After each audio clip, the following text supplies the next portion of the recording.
قبل ماتش مصر والكونغو في دور ال 16 من بطولة أفريقيا وقبل بداية الماتش بأربع ساعات بس، كتب كابتن أحمد شوبير بوست وقال فيه إن محمد أبو جبل هيروح الأهلي إعارة لمدة 6 شهور بسبب إصابة محمد الشناوي. وكل ده والأهلي ما أعلنش عن الصفقة، والبنك الأهلي ما أعلنش برضه عن الصفقة. الماتش بدأ وأبو جبل حارس لمنتخب مصر بنفس السيناريو البطولة اللي فاتت لغاية ما الماتش راح لضربات الجزاء بعد التعادل الإيجابي اللي استمر في الوقت الإضافي، ومستنيين أبو جبل بإزازته المشهورة عشان يبيننا بتصدياته اللي شفناها في نسخة 2021 الكاميرون. ضربات الجزاء بدأت واللي مكتوب على الإزازة إن اللاعب رقم 7 هيشوط شمال، يوم أبو جبل بكل ذكاء رايح يمين. توحي لك إن هو هيضيع جرادي بارك له اخوك ابو جبل، باركوله.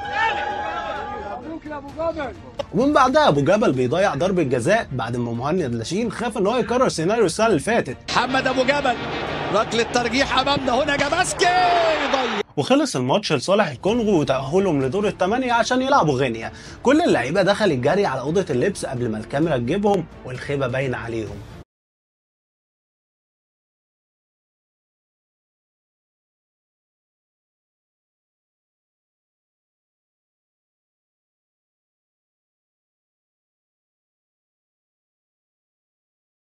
بيتراجع عن ضم ابو جبل بسبب تقرير من كهربا عن سوء سلوك ابو جبل معاه.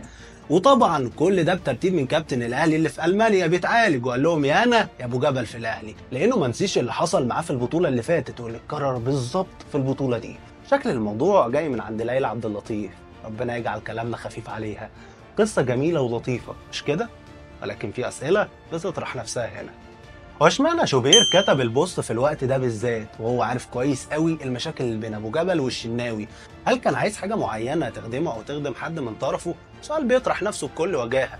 هو الاهلي اتفق مع ابو جبل ازاي؟ هل في مسؤول اهلاوي دخل معسكر المنتخب؟ وهل محمد ابو جبل كان مشغول بتعاقده مع الاهلي؟ وهل اتحاد الكوره كان على معرفه بالموضوع ده كله؟ شاركني بقى برايك في الكومنتس، وايه اللي بيحصل في المنظومه الرياضيه في مصر من سنه 2010؟